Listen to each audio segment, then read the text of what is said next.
हूँ कि आज दिल्ली की स्थिति जो है वो दिल्ली की स्थिति है और दिल्ली को संभालने की जिम्मेवारी किसकी है? उस सरकार की जो दिल्ली में झूठे वायदे करके जीतकर दिल्ली में आई थी और ये लगातार अपनी ताकत बढ़ाने की और इस किस्म की बात कर रहे थे। मैं 2015 की प्रेस आपको याद दिलाना चाहती हूँ और इनका आप मैनिफेस्टो भी उठा के देख लीजिए, जिसमें इन्होंने कहा था कि हम 30,000 बेड्स दिल्ली में लगाएंगे, हेल्थ इंफ्रास्ट्रक्चर बढ़ाएंगे, 30,000 बेड्स लगाएंगे।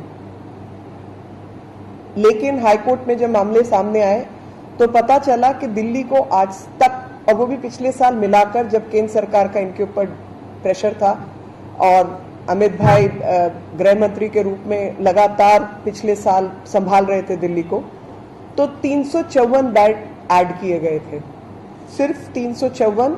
और ये हाईकोर्ट के अंदर एफिडेविट की मैं बात कर रही हूँ।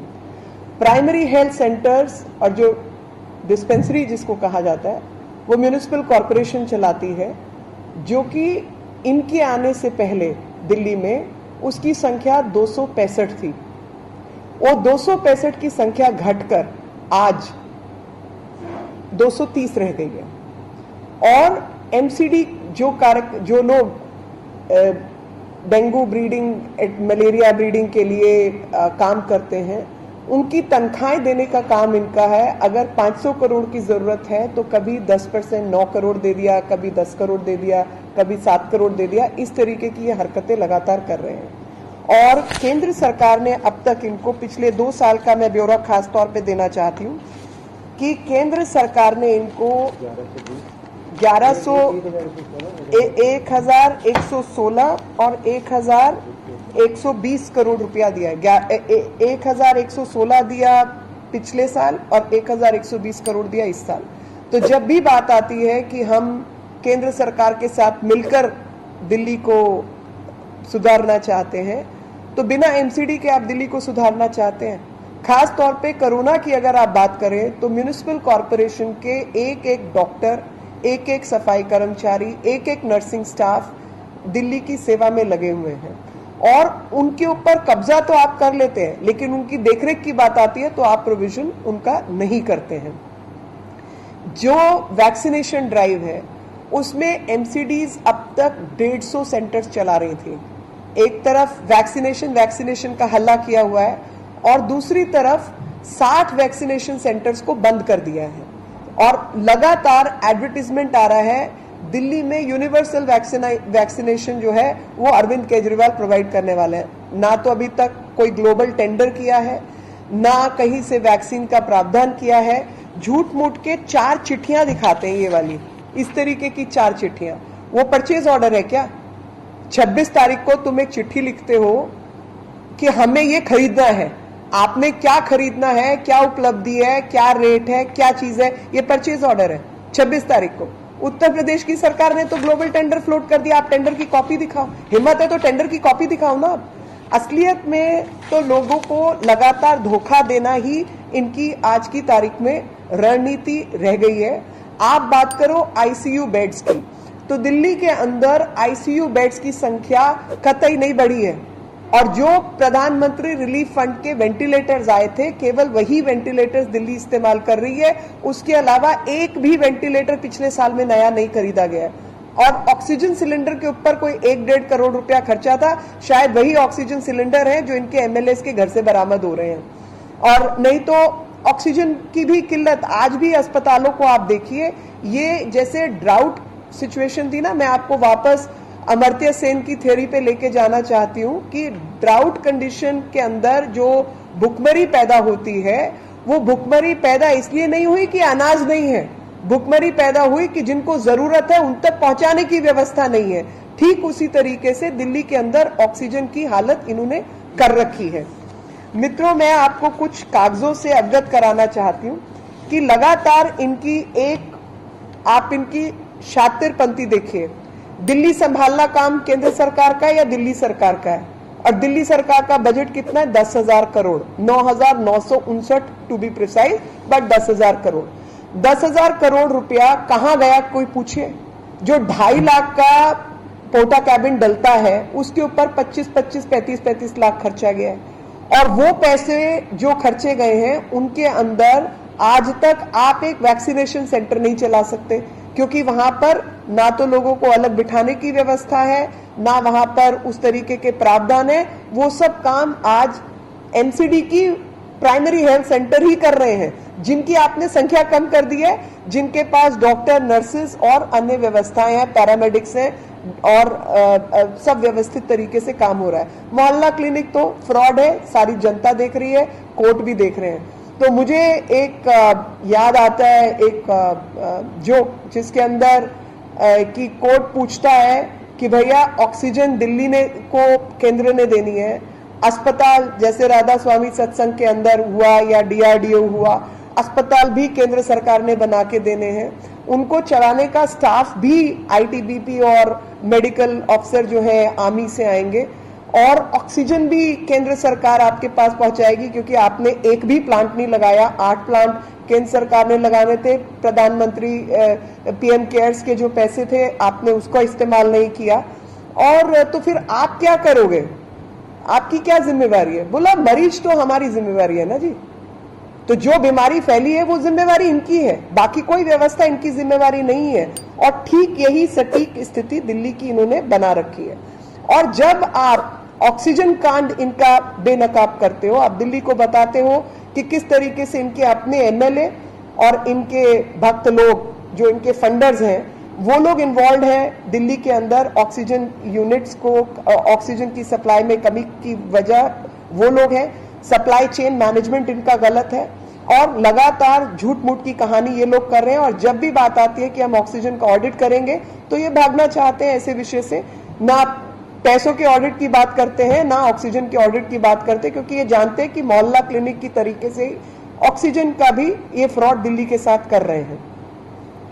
तो सामने आता है कि ऑक्सीजन कॉन्सेंट्रेटर से लेके ऑक्सीजन के सिलेंडर, जिसके लिए दिल्ली में त्राहिमाम मचा हुआ है, उसके लिए इन्हीं के लोग जिम्मेवार हैं, जिनको ये मेकर्स ऑफ दिल्ली का अवार्ड देते हैं वही लोग जिम्मेवार हैं। तो स्पष्ट रूप से मिली भगत साफ दिखाई देती है, हाहाकार दिल्ली में मचा हुआ है, प्रावधान केंद्र सरकार करके दे, इनको कुछ जिम्मेवारी नहीं है। और जबकि दिल्ली की जनसंख्या मात्र 2.5 करोड़ है, दिल्ली का जो मैनेजमेंट है वो 2.5 करोड़ है, और जबकि अन्य बड़े बड़े राज्य महाराष्ट्र, तेलंगाना, आंध्र प्रदेश, ये सब वो छत्तीसगढ़, ये सब बड़े बड़े राज्य दिल्ली से तो कहीं बड़े हैं, वहां पर किसी को इतनी ऑक्सीजन नहीं चाहिए। और जहां तक मरने वालों की संख्या की बात आती है तो महाराष्ट्र, दिल्ली, छत्तीसगढ़ जिसकी कोई बात ही नहीं कर रहा है, वहां पे राज्य सरकारों की कोई जिम्मेवारी नहीं है। और राज्य सरकार में जो स्वास्थ्य मंत्री है वो किस लिए बनाए हैं, और उनके जो इतने हजारों करोड़ के बजट है वो पैसा कहां जा रहा है, वो वहां की जनता नहीं पूछेगी आपसे। और बहुत तरीके से इस नैरेटिव को, जब आप इनकी व्यवस्थाओं की बात करो तो नैरेटिव बदल के कि आप आईसीयू बेड्स की बात मत करो जी, आप दिल्ली में संख्या बेड्स की बढ़ाने की बात मत करो, आप दिल्ली में नए अस्पतालों की बात मत करो।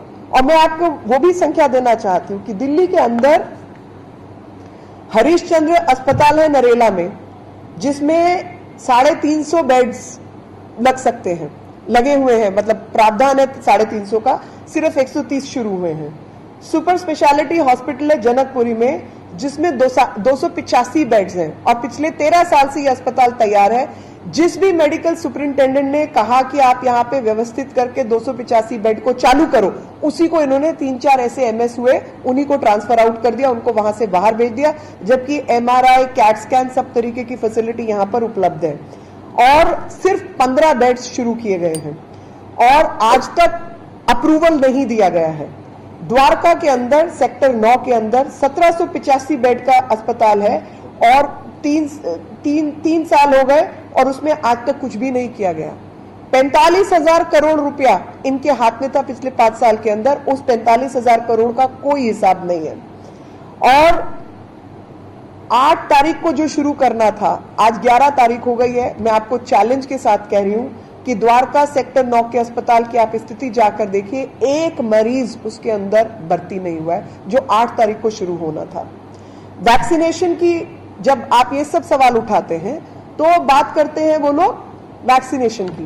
वैक्सीनेशन से संबंधित मैं आपको बताना चाहती हूं कि भारत में 17 करोड़ से ऊपर लोगों की वैक्सीनेशन हो चुकी है। 17 करोड़ से ऊपर लोग, जो कि अमेरिका की आधी पॉपुलेशन के बराबर है, आधी जनसंख्या के बराबर है। रशिया की पूरी जनसंख्या से ऊपर है और 2 गुना यूके की पॉपुलेशन से है, 6 गुना ऑस्ट्रेलिया की पॉपुलेशन से अधिक है और 34 गुना न्यूजीलैंड की पॉपुलेशन से ऊपर है।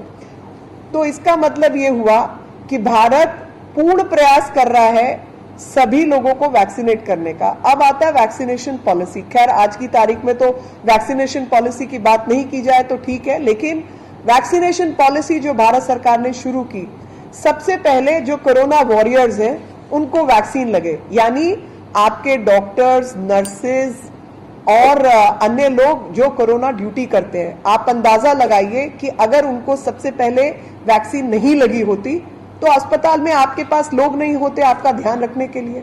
तो इसलिए वो पॉलिसी ठीक थी। आज यही सामने आया ना कि वो पॉलिसी ठीक थी कि आपने आम जन से शुरू करने की बजाय आपने कोरोना वॉरियर्स को सबसे पहले टैकल किया, उसके बाद आर्मी और पुलिस वाले। आप सोचिए कि किस तरीके की स्थिति, ये भी तो बायो वॉरफेयर है।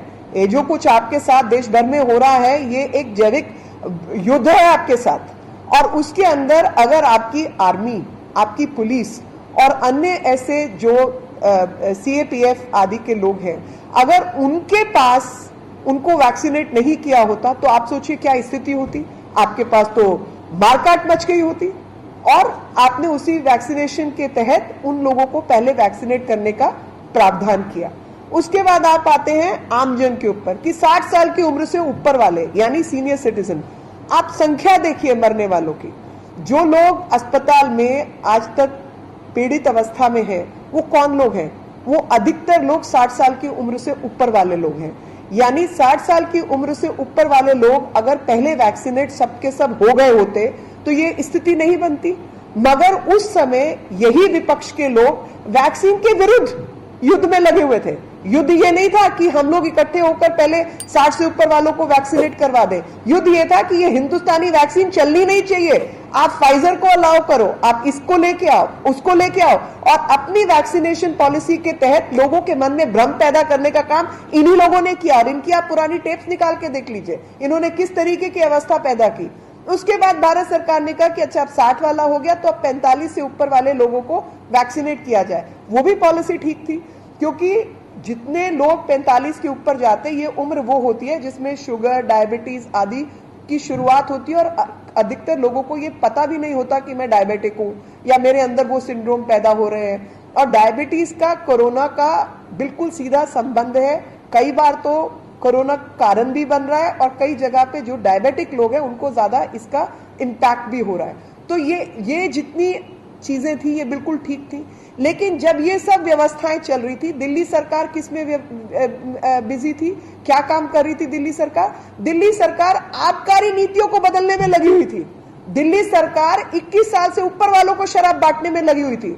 दिल्ली सरकार जो 12% आज सरकार को टैक्स के रूप में बढ़ता है शराब के ऊपर, उसको 4% लेके आने में लगी हुई थी, ताकि 10% की जो कटौती है वो कहां जाएगी वो समझने वाली बात है कि 10% टैक्स क्यों कम किया गया शराब के ऊपर।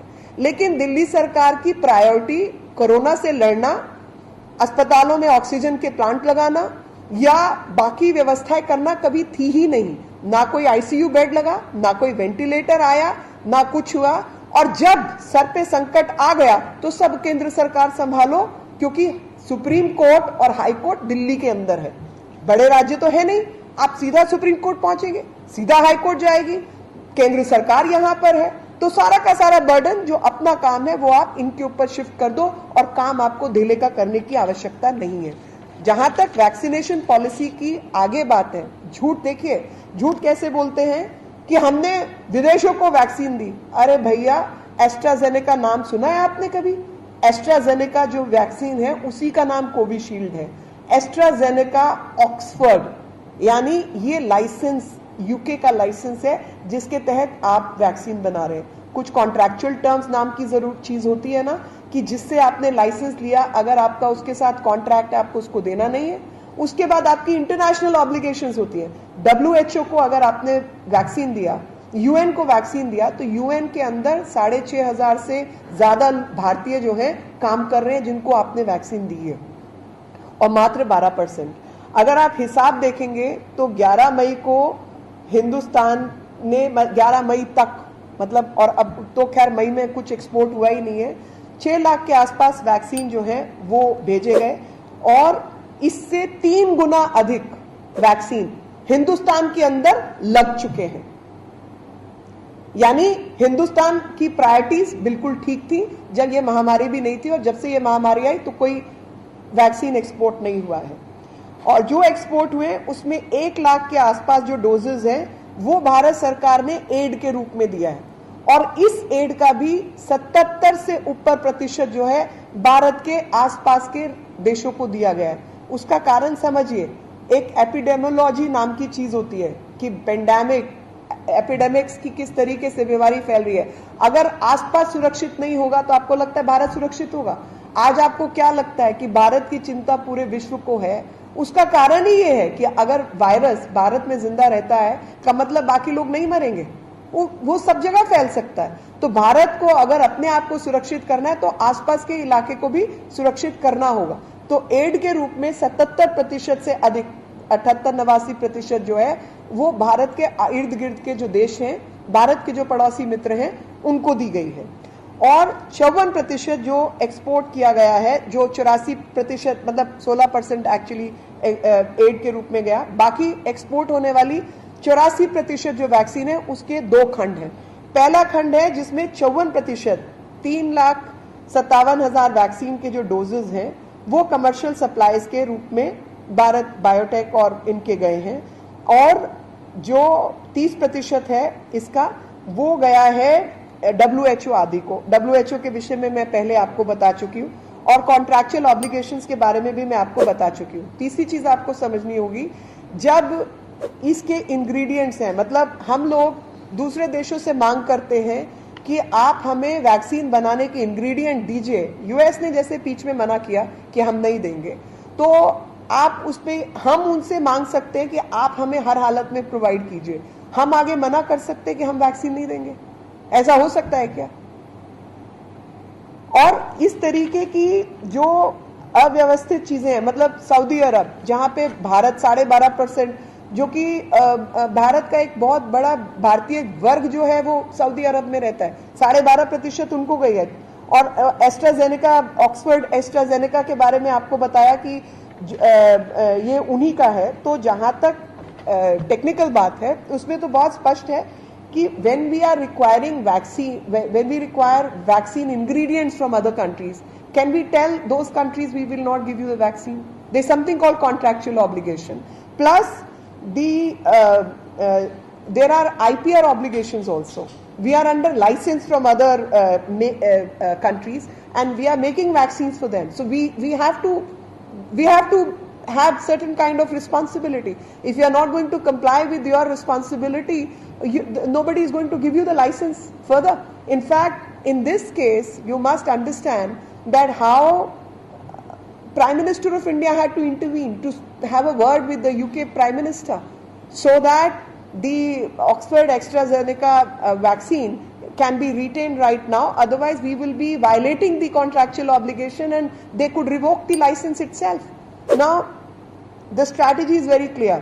आपको विपक्ष की स्ट्रैटेजी बिल्कुल स्पष्ट है। और मुझे वैक्सीन संबंधित तो एक और किस्सा याद आ रहा है कि ये जो आम साधारण भाषा में कहूँ तो भाई लड़के की उम्र हो गई, दुल्हन ढूंढो दुल्हन ढूंढो, और जब दुल्हन ढूंढी जाती हैं लड़कियां हैं तो नाक नुक्स निकालना कि ये ऐसी है वैसी है, मुझे शादी नहीं करनी। लेकिन उसके बाद में वो दुल्हन के लिए घूम रहा है क्योंकि अब उस उम्र की महिलाएं बची ही नहीं है। वही हालत इन लोगों की है वैक्सीन पॉलिसी को लेकर। जब वैक्सीन भारत में शुरू हुआ, बहुत सिस्टमैटिकली 45 से ऊपर वाले लोगों को केंद्र सरकार ने देना शुरू किया, तो ये नाक नुक्स निकाल रहे थे, मीन मेक कर रहे थे। और आज जब वैक्सीन को लेकर लोगों ने देख लिया कि कैसी हाहाकार मची है, तो लोगों के मन में भय पैदा कर दिया, और अभी हाहाकार उल्टी तरीके की मचा रखी है, क्योंकि पूरी दुनिया में वैक्सीन जितनी है उन्हीं को आप करेंगे ना, भारत की जितनी है उतने ही करेंगे। और भारत के अंदर 4 नए लोगों को वैक्सीन का जैसे जॉब वर्क होता है आगे लाइसेंस को दिया भी गया है। अभी 3-4 दिन पहले केंद्र सरकार ने वो योजना भी बनाई है कि अधिक लोग वैक्सीन मैन्युफैक्चरिंग कर सके। लेकिन आपको समझना होगा, वैक्सीन कोई क्रोसिन जैसा ड्रग नहीं है। वैक्सीन बनाने के लिए, और खास तौर पे कोवैक्सीन जिसमें लाइव वायरस यूज होता है, उसके लिए एक तरीके की लैब्स उपलब्ध होना भी तो जरूरी है। उस तरीके की फैसिलिटी ही बना सकते हैं। लाइसेंसिंग आप मोहल्ला क्लिनिक में नहीं कर सकते जी। वैक्सीन की लाइसेंसिंग के लिए एक लेवल ऑफ फैसिलिटी की जरूरत है, and that level of facility cannot be mohalla clinic. That level of facility has to exist, and only then licensing can be done. So far as vaccination is concerned, or so far as manufacturing of vaccine is concerned, it's a very, very specialized job, and COVAX is dealing with live virus. So ultimately you need to have that kind of security framework to deal with that. So please understand the policy which the opposition is using. They are only creating chaos and trying to mislead the people, whereas trying to shy away from their own responsibility. And every time any leader from the opposition ask them, what are your state governments doing? मैं चाहती हूं इस मंच से कि आप राहुल गांधी से पूछिए कि भाई महाराष्ट्र का हिसाब किताब दो, पंजाब का हिसाब किताब दो, छत्तीसगढ़ का हिसाब किताब दो, राजस्थान का हिसाब किताब दो। वो मुख्यमंत्री तो तुम्हारे थे, उन्होंने पैंडेमिक में क्या किया और उनका कितना कितना बजट था, उनकी क्या क्या व्यवस्थाएं हैं, उसका हिसाब दो। राज्य सरकारें क्या बैठने के लिए हैं? केंद्र सरकार ने राज्य चलाने हैं, तो फिर खत्म कर देते हैं ना, मुख्यमंत्री बनाना ही बंद कर दीजिए, प्रेसिडेंट बना देते हैं, प्रधानमंत्री की जगह प्रेसिडेंट लागू कर देते हैं। प्रेसिडेंट ही होना चाहिए भारत का। लोगों को यहाँ की जो व्यवस्थाएं हैं, जो क्वाज़ाई फेडरल स्ट्रक्चर है हम लोगों का, उसकी समझ नहीं है, गवर्नेंस स्ट्रक्चर्स की समझ नहीं है। और कम से कम भारत में रहने वालों को भी अपने गवर्नेंस स्ट्रक्चर की समझ रखनी चाहिए कि राज्य सरकारों की जिम्मेवारी को आप केंद्र सरकार की जिम्मेवारी के रूप में नहीं दिखा सकते। और केंद्र सरकार को अपना काम करना है, जो कि बहुत बहुत शिद्दत के साथ काम कर रही है, लगातार चिट्ठियां लिख रही है, लगातार चीजें भेज रही है, लगातार पैसों की व्यवस्था कर रही है। पीएम केयर्स के माध्यम से व्यवस्था है कि इन लोगों ने तो वेंटिलेटर्स तक खोले नहीं है। इस तरीके की हरकतें इन्होंने की। they not engaged themselves with the public, and in fact the method which they have adopted has harmed the cause of nation. It is still time that India has to fight it together, and you cannot have distinctions that this primary health center or dispensary is being run by MCD, so I will not fund it. This primary health center is, I will use the MCD staff, but I will not give them facilities, and out of 150 centers, I will reduce 60 centers so that I can hang my picture. That is not the way you can fight this pandemic. Pandemic has to be fought with everyone coming on board together. I pray that some sense prevails and people stop lying and instead of trying to build narratives, they should try to build the nation. Instead of wasting money on advertisements, they should be working with the people. Thank you very much. This is the order of that Dwarka center कि 8 तारीख से शुरू हो चुका है। जिस तरीके से इन लोगों ने आपको फर्जी कागज दिखाए हैं ना, मैं असली कागज आपको दिखा रही हूं कि इन्होंने डिक्लेरेशन दी है कि 8 तारीख से शुरू हो चुका है। मैं आप सबसे गुजारिश करती हूं कि आप द्वारका सेंटर जाके देखिए, अगर एक भी आपको मरीज वहां पे मिले और एक भी व्यवस्था वहां दिखे। और इसके अलावा इनके जितने एसडीएम्स लगे हुए हैं, जितने डीएम्स लगे हुए हैं, आपको हैरानी होगी जानकर कि इनको कह कर 50 जगह मैंने इनको फोन किया कि आप ये यहाँ सेंटर तैयार हो गया, आप इसको सरोजनी नगर वाला सेंटर तैयार हो गया है और कार्तिकेयन इनके एसडीएम है कि आप इनको लाइसेंस दीजिए, आप फौरन इनको चिट्ठी दीजिए। वो चिट्ठी आज तक नहीं मिली है, 3 दिन हो गए कहते हुए, 4 दिन। और फिर कि मैंने मैम फाइल मूव कर दी है, और वो भी केंद्र सरकार में किसी अफसर से बात की तब कि मैंने फाइल मूव कर दी है, वो अभी डीएम के पास है, वहां से जब आएगी तब आएगी। इस पे इंक्वायरी होनी चाहिए जी। इस वक्त बात ये नहीं कि अगले ने सेंटर कैसे शुरू किया, उसको तो जरूरत है, उसने शुरू कर दिया। इंक्वायरी इस बात की कि आपने अब तक कागज क्यों नहीं दिया जो आपको चिट्ठी देनी थी। लगातार इनकी ये हरकतें हैं। 8 तारीख की डिक्लेरेशन आज तक शुरू नहीं हुआ। कोई व्यवस्था नहीं है।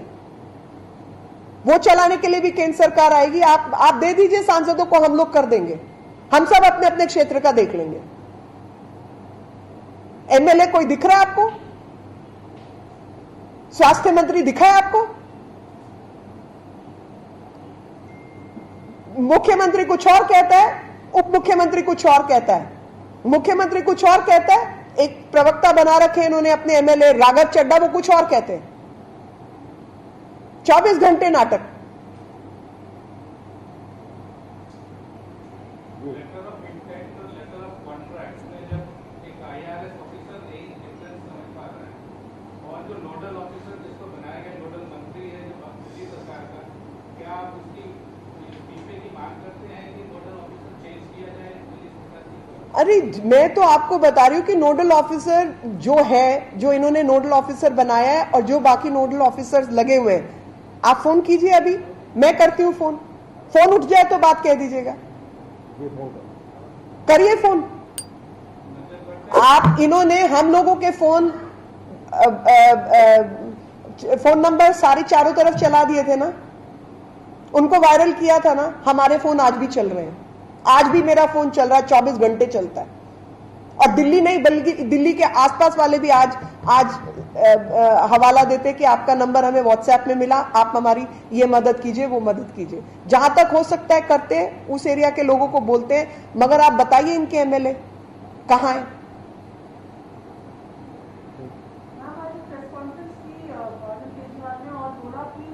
जो फॉर्मूला है वैक्सीन बनाने का, उनको ज्यादा कंपनीज को बांटना चाहिए ताकि ज्यादा वैक्सीन बने और टाइम पर बने। और इसको लेकर प्रधानमंत्री को पत्र भी लिखा है अरविंद केजरीवाल ने। मैं समझती हूं कि अरविंद केजरीवाल कम से कम IIT में पढ़े हैं, तो थोड़ा सा विज्ञान जानते होंगे।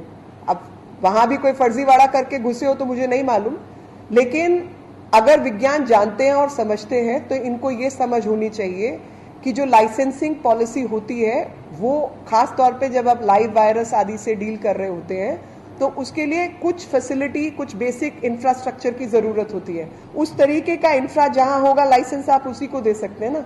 आपकी तरह मोहल्ला क्लिनिक पर प्राइमरी हेल्थ सेंटर के नाम पे तो दुनिया नहीं बेच सकती, क्योंकि प्राइमरी हेल्थ सेंटर जब आपको बनाने थे तो आपने मोहल्ला क्लिनिक खड़े कर दिए थे और आपने कहा था मैं 900 प्राइमरी हेल्थ सेंटर बनाऊंगा, जबकि 265 के 230 रह गए हैं। और उसी तरीके से जो वैक्सीन है वो मोहल्ला क्लिनिकों में नहीं बनती। वैक्सीन बनाने के लिए वो सुविधा भी चाहिए। जिसके पास वो सुविधा है, जो वो सर्टिफाई कर सकता है, उसी को लाइसेंस दिया जा सकता है। और मैंने आपको पहले भी कहा और मैं दोबारा बताना चाहती हूँ कि 3-4 ऐसे लोगों को लाइसेंस ऑलरेडी दिया जा चुका है। तो ये कोई नई बात नहीं कह रहे। और ये इस पे अपना एडवर्टाइजमेंट चलाएंगे या अखबार और मीडिया वालों को बेचेंगे और पैसे खर्च करेंगे, तो उसका भी हिसाब ले लीजिएगा कि इस चिट्ठी को चलाने के लिए कितने करोड़ रुपया इन्होंने खर्चा है, जो भारत सरकार ऑलरेडी कर चुकी है।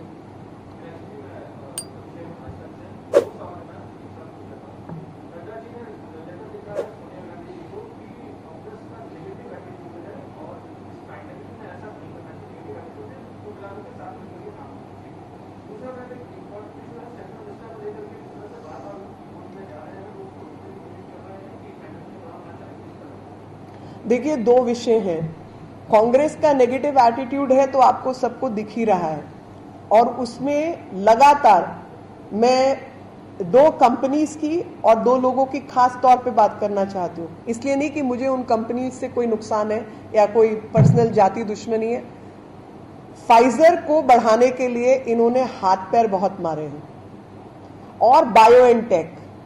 मेरे पास वो सुविधा नहीं है कि मैं इन दोनों का कनेक्शन निकाल पाऊं, लेकिन जो थोड़ा बहुत मैंने पढ़ा है उसमें ये स्पष्ट हुआ है कि कुछ लोग जो फाइजर के साथ काम करते थे वो बाद में बायोएनटेक में काम करने के लिए गए, और किस तरीके की फंडिंग हुई, क्या हुआ, और फिर बायोएनटेक की रिसर्च के ऊपर फाइजर ने एक mRNA आधारित वैक्सीन बनाई, जिसको -24 डिग्री सेंटीग्रेड टेम्परेचर चाहिए ट्रांसपोर्टेशन के लिए। अब आप मुझे बताइए, हिंदुस्तान के अंदर ऐसी कोल्ड चेन जो -24 डिग्री पे आपके दूर दराज देहात तक ले जा सकती है, दिल्ली एयरपोर्ट पे वैक्सीन उतरे और बिहार तक -24 डिग्री पे आप उसको ले जा सकते हैं क्या? -24 डिग्री वाले आपके देश में कितने राज्य होंगे जहां पर आप कुछ क्लाइमेटिक टेम्परेचर ये वो करके कुछ हद तक उसको प्रिजर्व कर सकते हैं। इन्होंने उसकी बहुत ज्यादा बात की। उसके साथ दो चीजें और थी कि जब कोई भी वैक्सीन लागू होती है तो आपको याद होगा कि वैक्सीन को एक पॉपुलेशन पे जब टेस्ट किया जाता है, क्योंकि ये सब जीन आधारित है, मेरा जीन जरूरी नहीं है यूरोप का जीन हो और आपका जीन जरूरी नहीं है कहीं और वाला, हमारा जेनेटिक मेकअप अलग अलग है और ये सब वैक्सीन जीन्स के आधार पर बनाई गई, mRNA, माइटोकॉन्ड्रियल RNA DNA, तो वो सब फर्क है। तो जब आप टेस्टिंग स्टेज में होते हैं, बिना टेस्टिंग के अलाउ कर दिया जाए, ऐसा हो सकता है क्या? टेस्टिंग के लिए तो टेस्टिंग फेज तो आपको चलाना ही पड़ेगा। ये कह रहे थे कि हमें आप टेस्टिंग फेज मत करने दो, आप सीधा अलाउ करो। तो सरकार ने कहा नहीं जी, ऐसा संभव नहीं है, टेस्टिंग फेज, भारत के लोगों की सुरक्षा हमारी जिम्मेवारी है और इसलिए बिना टेस्टिंग के हम अलाउ नहीं करेंगे। और इसी संदर्भ में आपको मैं पुराना किस्सा याद दिलाना चाहती हूँ जो कि कांग्रेस के समय काल में हुआ, जब एक वैक्सीन तैयार किया गया कैंसर ऑफ द सर्विक्स के लिए और उसको ट्रायल किया गया छत्तीसगढ़ की कुछ, छत्तीसगढ़ या झारखंड, मेरे को थोड़ा कंफ्यूजन है, वहां की ट्राइबल बच्चियों के ऊपर और 90 लड़कियों की डेथ हुई थी। आज अगर ऐसा हो जाए, जिम्मेवार कौन होगा? भारत सरकार, क्योंकि आपने बिना ट्रायल किए लाइसेंसिंग दे दी, ठीक है? तो और जो नुकसान होगा उसकी जिम्मेवारी लेने को तैयार नहीं है। तो ऐसी कंपनीज को तो आप नहीं कर सकते, आपको एक व्यवस्था के तहत ही लोगों को अलाउ करना है, चाहे वो स्पुतनिक है चाहे कुछ और है। वैक्सीन आए, जरूर आए, क्योंकि हमारी जरूरत है, लेकिन हम सिर्फ बाजार नहीं है जी, लोगों की जान बचाना और लोगों की जान बचाने की जिम्मेवारी भी हम लोगों की है। और लाइसेंसिंग पॉलिसी उसी के तहत पर खोली जाएगी, उसकी safety, security, availability, genetic makeup के ऊपर उसका असर और जिम्मेवारी लेने की क्षमता उस कंपनी की, उसी के आधार पर लाइसेंस दिया जाएगा। यही कारण है कि कांग्रेस के जमाने में जिस तरीके की हरकतें हुई, भाजपा वो हरकतें करने को तैयार नहीं है, लेकिन कांग्रेस के कर्मकांड हम भूल गए हैं, ऐसा भी नहीं है। दूसरी चीज, लगातार सेंट्रल विस्टा पर अटैक करना, 862 करोड़ तुमको चुभ रहा है, वो पार्लियामेंट में कौन प्रधानमंत्री बैठने जा रहे हैं? सेंट्रल विस्टा भारत के लिए बन रहा है या बीजेपी के लिए बन रहा है? तुम नहीं आओगे या तुमने तय कर लिया कि 44 सांसद भी नहीं आएंगे इस बार, तुम्हारे 4 भी नहीं आने वाले, ये तुमने तय किया और तुमको पता है कि भारत के लोकतंत्र का जो नया मंदिर है वो तुमको जगह नहीं देगा, क्योंकि तुम लोगों की हरकतें ऐसी हैं। सोनिया गांधी जी और उनकी पार्टी अब तक कर क्या रही है, आप मुझे बताइए। सेंट्रल विस्टा ना बीजेपी का है ना प्रधानमंत्री का है, और अगर प्रधानमंत्री है तो नरेंद्र मोदी जी ने तय नहीं किया कि वो हमेशा प्रधानमंत्री रहने वाले हैं। लेकिन अगर ये पार्लियामेंट के अंदर जो 100 साल के आसपास, 75-70 साल से ऊपर 100 साल के आसपास इसने निकाल दिया, तो उसमें बहुत सारी कांग्रेस की सरकारें रही हैं। आने वाले भविष्य में जब ये बना था 1930-32 जो भी समय रहा हो, उससे अब हमारी जनसंख्या कितनी बढ़ गई है। आज हम 130 करोड़ का देश है, वो 35 करोड़ का देश के समय पे बना था। और उतने सारे आपके, अब जब डिलिमिटेशन होगी तो आपके एमपीज की संख्या बढ़ने जा रही है। कहां बिठाओगे उन एमपीज को? 2000 करोड़ के आसपास, हजार करोड़ के आसपास जो है, भारत सरकार हर साल पैसा खर्चती है किराए के रूप में, और जो भी व्यवस्थाएं खड़ी होती हैं वो देश की व्यवस्थाएं, परमानेंट व्यवस्थाएं हैं, वो किसी के घर की व्यवस्था नहीं है। और ये प्रोजेक्ट कि संसद नया होना चाहिए, विस्टा ठीक होना चाहिए, ये 20 साल पुराना प्रोजेक्ट है। ये कोई प्रधानमंत्री जी का प्रोजेक्ट नहीं है, सिर्फ प्रधानमंत्री जी ने उस प्रोजेक्ट को लागू किया है। जो काम तुम नहीं कर पाए वो प्रधानमंत्री जी ने करके दिया है। और समय पर भारत की कंपनी, भारत के लोग और भारत अपने लिए आजाद भारत किस तरीके का लोकतंत्र के मंदिर का निर्माण कर सकता है, वो भी एक बहुत बड़ा संदेश है। और ऊपर से जब इकोनॉमी डाउनफॉल हो रहा है कि इकोनॉमी गिर रही है, ये हो गया वो हो गया, अरे भाई काम तो करना पड़ेगा ना। जब आप काम करेंगे तभी मजदूरों के घर में चूल्हा जलेगा।